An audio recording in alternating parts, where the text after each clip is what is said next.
Hello friends, तो आज की इस वीडियो में हम साइंस का प्रैक्टिस सेट 3 करेंगे। आज भी हम इजी टू मॉडरेट लेवल के क्वेश्चन को देखेंगे और इनके हर एक टॉपिक को डिस्कस करेंगे, जिनसे इजी लेवल से लेकर मॉडरेट लेवल तक हर एक क्वेश्चन को बनाने का तरीका सीखेंगे और इनसे एक क्वेश्चन से मल्टीपल क्वेश्चन का प्रिपरेशन हो जाएगा। तो वीडियो स्टार्ट करने से पहले जो भी फर्स्ट टाइम चैनल पे विजिट किया, चैनल को सब्सक्राइब कर लेना। तो पहला क्वेश्चन है, लीवर में कौन सी कोशिकाएं पाई जाती है? तो आपका ऑप्शन है कायिक कोशिका, चालनिक कोशिका, कुफर कोशिका या कोई नहीं एक से अधिक। तो आपका इस क्वेश्चन का राइट आंसर हो जाएगा कुफर कोशिका। ये जो कोशिकाएं होती है कुफर कोशिका, ये हमारे लीवर में पाया जाता है। ठीक है, लीवर का वजन होता है 1.5 kg।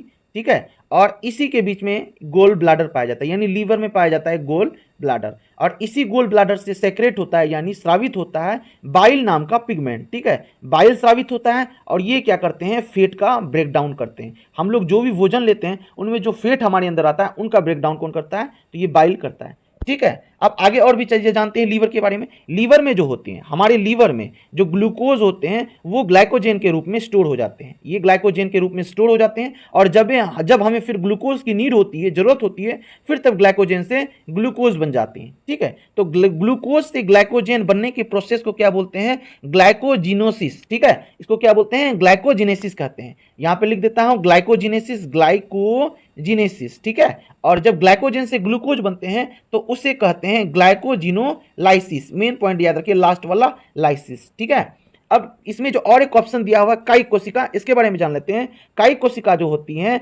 जो फ्लावर के जो एंड्रोसियम वाले पार्ट होते हैं यानी मेल वाले पार्ट जो होते हैं, उसमें पाए जाते हैं पोलेन ग्रेन। ठीक है, पोलेन ग्रेन। इसी पोलेन ग्रेन में दो तरह की कोशिकाएं पाई जाती है। एक कोशिका होती है जनन कोशिका, जो जनन करने में मदद करती है, जो आगे चल के भ्रूण बनाती है। ठीक है, और दूसरी कोशिका होती है कायिक कोशिका। ये क्या करते हैं? कायिक कोशिका ये क्या करते हैं? न्यूट्रिशन के लिए, जो भ्रूण बनेगा इनको न्यूट्रिशन कैसे मिलेगा? तो ये कायिक कोशिका न्यूट्रिशन के लिए बनाते हैं इनका जुगाड़। ठीक है, अब आगे चलते हैं। अब आगे देखते हैं कि ये और भी जो है कायिक कोशिका, ये ऊतकों की मरम्मत में भी काम में आते हैं। ठीक है, जो ऊतक है उनके मरम्मत में भी ये मदद करते हैं। कायिक कोशिका अपनी संख्या में कैसे वृद्धि करते हैं? तो ये माइटोसिस डिवीजन करते हैं। ये बात आप हमेशा ध्यान दीजिएगा कि ये माइटोसिस डिवीजन द्वारा अपनी संख्या में वृद्धि करते हैं, जबकि रिप्रोडक्टिव सेल जो होते हैं यानी जनन कोशिका, वो माइटोसिस मियोसिस दोनों करते हैं। ठीक है, अगले प्रश्न की ओर चलते हैं कि मनुष्य में यूरिया कहां बनता है? काफी अच्छा क्वेश्चन है। ठीक है, इसका ऑप्शन है किडनी में, लीवर में, मस्तिष्क में, कोई नहीं या एक से अधिक। ठीक है, ये थोड़ा सा इजी लेवल का भी क्वेश्चन है और इसको मॉडरेट भी कह सकते हैं अगर आपको कॉन्सेप्ट नहीं पता है। तो इस क्वेश्चन का राइट आंसर हो जाएगा लीवर में। ठीक है, अब लीवर से रिलेटेड और भी चीजें जान लेते हैं। लीवर जो होते हैं इसी में चलते हैं ऑरिथीन चक्र। ठीक है, यानी लीवर में जो अमोनिया होते हैं वो बन जाते हैं यूरिया। ये किस में होते हैं? यूरियोटेलिक में। ठीक है, यूरियोटेलिक में होते हैं ये। अगला प्रश्न है कि मनुष्य में यूरिया कहां बनता है?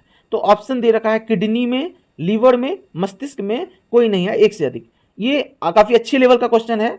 तो इस क्वेश्चन का राइट आंसर हो जाएगा लीवर में। ठीक है, अब लीवर से रिलेटेड कुछ और बातें जान लेते हैं। लीवर में किस प्रकार ये बनता है यूरिया? तो जो अमोनिया होता है यानी NH3, ये क्या हो जाते हैं, लीवर क्या करता है, इनको यूरिया में बदल देता है। ठीक है, और अमोनिया से यूरिया जो बदलता है, इन साइकिल को क्या बोलते हैं? ऑरिनिथीन साइकिल। इसको बोलते हैं ऑरिनिथीन साइकिल। ठीक है, ऑरिनिथीन साइकिल के थ्रू NH3 यूरिया में बदल जाता है। और यूरिया में किस में बदलता है? टेलिक है। जो अमोनिया का उत्सर्जन करते हैं वो एमिनोटेलिक है, और जो अमोनिया का उत्सर्जन करते हैं तो समझ लिए वो जलीय जीव है। ज्यादातर जलीय जीव ही अमोनिया का उत्सर्जन करते हैं। ठीक है, बढ़ते हैं अगले प्रश्न की ओर। अगला प्रश्न है कि भोजन का संग्रह कौन करता है? ठीक है, यानी पादप की बात कही जा रही है क्योंकि ऑप्शन में पादप वाली चीजें हैं। तो जो पादप होते हैं यानी प्लांट जो होते हैं, उसमें भोजन का संग्रह करने का कौन काम करता है? ठीक है, तो जाइलम करते हैं, फ्लोएम करते हैं, या फिर क्लोरेनकाइम करते हैं। तो जाइलम इस क्वेश्चन का राइट आंसर हो जाएगा। वैसे जाइलम पैरेंकाइम होना चाहिए। ठीक है, जो जाइलम चूंकि एक टिश्यू है, जाइलम एक ऊतक है, फ्लोएम भी एक ऊतक है। जाइलम ऊतक और फ्लोएम ऊतक मिलकर संवहन ऊतक का निर्माण करते हैं। यानी जो भी पादप में जो जल होते हैं, खाद होते हैं, लवण होते हैं, इन सब का संवहन करने में कौन हेल्प करता है? तो यही जाइलम फ्लोएम करता है। ठीक है, जो जाइलम पैरेंकाइम होते हैं, जाइलम पैरेंकाइम जो भी फूड बनता है, ठीक है, वो क्या करते हैं, ये स्टोर हो जाते हैं किसमें? तो जाइलम पैरेंकाइम में। जाइलम पैरेंकाइम क्या करते हैं? भोजन को स्टोर करने का काम करते हैं। ठीक है, अब जाइलम से रिलेटेड और भी चीजें बता देता हूं। जाइलम क्या करते हैं, जो भी रूट यानी प्लांट में जो रूट होते हैं मिट्टी में, रूट से जितने भी H2O वाटर होते हैं, खनिज होते हैं, मिनरल्स होते हैं, उनको लीफ तक लीफ तक पहुंचाने का काम करते हैं ये जाइलम, ठीक है। और फ्लोएम क्या काम करते हैं, जो भी लीफ में बना, ठीक है, जो भी पदार्थ लीफ में बना खाद्य पदार्थ उनको पूरे पौधे में पहुंचाने का काम कौन करते हैं, ये करते हैं आपका फ्लोएम, ठीक है। तो याद रखिएगा जाइलम हमेशा अपवर्ड में फ्लो करता है और फ्लोएम अपवर्ड डाउनवर्ड दोनों, क्योंकि इनको पूरे प्लांट में भोजन पहुंचाना होता है, ठीक है। बढ़ते हैं अगले प्रश्न की ओर। अगला प्रश्न है कि कौन सा धातु जल से अभिक्रिया करके हाइड्रोजन गैस देता है, ठीक है। तो ये सब ऑप्शन है सोडियम, पारा, टीन, कोई नहीं है एक से अधिक।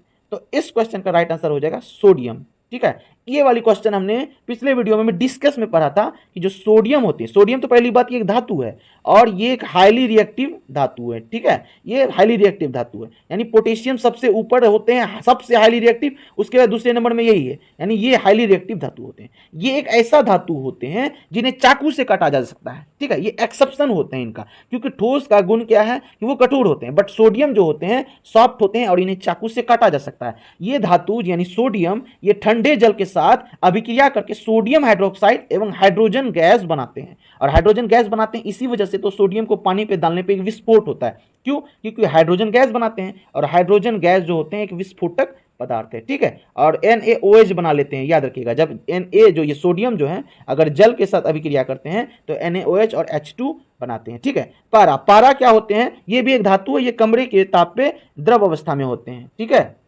अब चलते हैं अगले प्रश्न की ओर। अगला प्रश्न है टिंडल प्रभाव संभव नहीं है, ठीक है। टिंडल प्रभाव किसे कहते हैं, जब लाइट किसी भी माध्यम से गुजरती है तो लाइट के जो है कि जो रास्ता होते हैं वो लाइट के मार्ग दिखने लगते हैं कि लाइट कैसा है, किधर से होकर गुजर रहा है। अगर लाइट के मार्ग दिखने लगते हैं तो वही होते हैं टिंडल प्रभाव।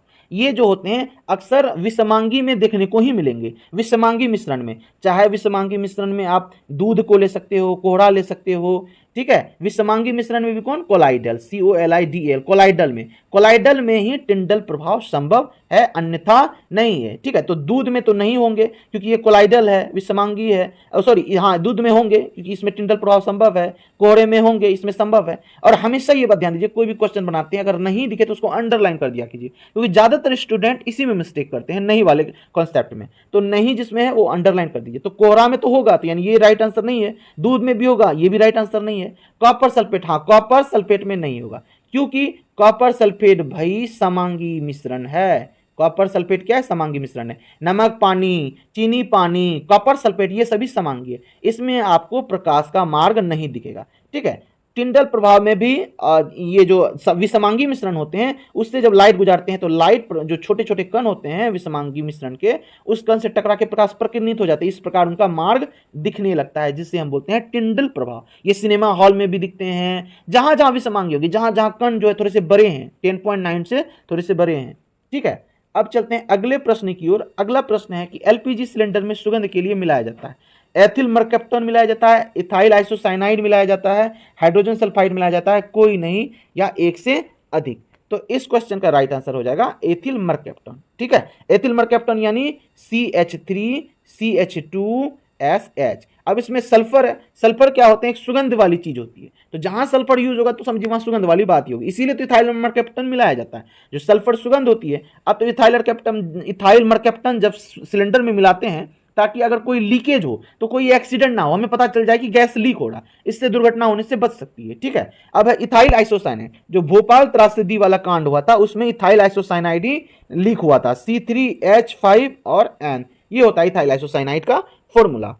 हाइड्रोजन सल्फाइड HS, ठीक है। हाइड्रोजन सल्फाइड ना एक अकार्बनिक यौगिक है, रंगहीन गैस है, ये ना सरे अंडे जैसी सुगंध करती है ये हाइड्रोजन सल्फाइड। अब चलते हैं अगले प्रश्न की ओर। अगला प्रश्न है कि ध्वनि की तीव्रता का एसआई मात्रक क्या होता है, डेसिबल होता है, न्यूटन होता है, जूल होता है, कोई नहीं या एक से अधिक। तो ये बात सबसे पहले ध्यान देने योग्य है कि तीव्रता कहा जा रहा है, सिंपली एसआई कहता तो कुछ अलग बातें हो जाती, अगर तीव्रता कह रही है तो कुछ अलग बातें हो जाएगी, ठीक है। तो इसका राइट आंसर हो जाएगा डेसिबल। ध्वनि की तीव्रता का है या ध्वनि को कैसे मापते हैं ये कहें तो दोनों के लिए राइट आंसर हो जाएगा डेसिबल। अगर सिंपल इस ध्वनि का सिर्फ एसआई बोले तो हेनरी हर्ट्ज हो जाएगा, ठीक है। ध्वनि का एसआई सिंपली कहे। न्यूटन जो है बल के लिए हम लोग यूज करते हैं, यानी बल को किस में मापते हैं, न्यूटन में मापते हैं। कार्य जो है कार्य को किस में मापते हैं, जूल में मापते हैं। तो ये था। अब चलते हैं अगले प्रश्न की ओर। अगला प्रश्न है किसी वस्तु का वजन 60 केजी है तो चंद्रमा पर उसका वजन हो जाएगा। ऑप्शन है 60 केजी, 20 केजी, 30 केजी, कोई नहीं या एक से अधिक, ठीक है। तो इस क्वेश्चन का देखिए आंसर आपको कैसे निकालना है। सबसे पहले तो ध्यान देना कि क्वेश्चन में वजन कह रहा है कि द्रव्यमान, अगर द्रव्यमान कहता तब तो कोई परिवर्तन नहीं होगा। अगर वजन कह रहा है तो याद रखिए जो यहाँ का गुरुत्व त्वरण होता है उसके हिसाब से वजन होता है। तो यहाँ पृथ्वी के अकॉर्डिंग जो चंद्रमा का गुरुत्व होता है वो 1/6वां भाग होता है, ठीक है। यानी अगर किसी का 60 kg वजन है पृथ्वी पे, अगर वो चंद्रमा पे जाएगा तो 1/6वां भाग हो जाएगा। तो इस प्रकार कटाएंगे तो कितना हो जाएगा, 10 kg हो जाएगा, जो कि ऑप्शन में नहीं है। तो इसका राइट आंसर हो जाएगा कोई नहीं, ठीक है। अगर द्रव्यमान देता तो हम मारते हैं कि ये 60 kg का 60 kg, ठीक है। अब चलते हैं अगले प्रश्न की ओर। अगला प्रश्न है कि स्टेप अप ट्रांसफार्मर में फेरों की संख्या। तो इस क्वेश्चन का ऑप्शन दिया हुआ है N2 अधिक होता है, N1 कम होता है। इसमें N1 अधिक है, N2 कम, या दोनों इक्वल होते हैं, कोई नहीं, या एक से अधिक। तो इस क्वेश्चन का राइट आंसर हो जाएगा आपका N2 अधिक होते हैं N1 से। तो ट्रांसफार्मर की बात करते हैं हम लोग। तो ट्रांसफार्मर जो होते हैं, सबसे पहली बात ये बात ध्यान देंगे कि ये केवल एसी करंट के लिए ही रिस्पॉन्सिबल होते हैं, मतलब सिर्फ एसी करंट में ही ये फ्लो होते हैं, ठीक है। अगर डीसी करंट इनसे फ्लो होंगे तो इसकी बाइंडिंग जल जाएगी। तो इसीलिए ये सिर्फ क्या करते हैं, एसी करंट के केवल वोल्टेज व धारा में परिवर्तन करता है, ठीक है, ये ट्रांसफार्मर, और आवृत्ति में परिवर्तन नहीं करता है, ठीक है। दूसरी बात यह है कि ये जो है कि विद्युत चुंबकीय प्रेरण सिद्धांत पे काम करते हैं, विद्युत चुंबकीय प्रेरण के सिद्धांत पे काम करते हैं, ठीक है। जो ट्रांसफार्मर होते हैं, ट्रांसफार्मर, इनका जो ये क्रोड होता है, ये क्रोड नर्म लोहा का बना होता है, और इसमें जो कॉइल लगे होते हैं लपेटन, वो होते हैं कॉपर के होते हैं, ठीक है। तो वही है ट्रांसफार्मर। सबसे पहले मैं एक ट्रांसफार्मर बना दूं। अगर स्टेप अप का है तो समझिए N1 में फेरों की संख्या कम है और N2 में फेरों की संख्या अधिक है। इधर है N2 और इधर है N1।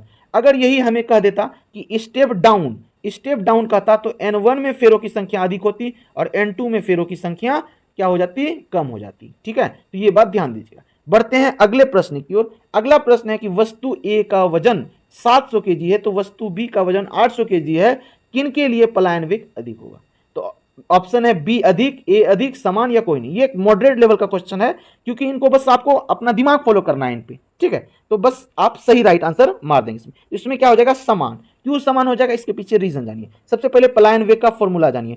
पलायन वेग क्या है, ये 2gm/r, आर यानी हो गया आपका डिस्टेंस, ठीक है। आर क्या हो गया आपके लिए, डिस्टेंस। इधर मैं लिख देता हूं 2gm/r, आर हो गया डिस्टेंस। तो अब ध्यान दीजिए, इसमें कहीं भी ये मास के लिए है, ठीक है, वजन के लिए नहीं है, मास के लिए, द्रव्यमान के लिए। ये है सर्वात्रिक गुरुत्वाकर्षण नियतांक, ठीक है, और ये है डिस्टेंस।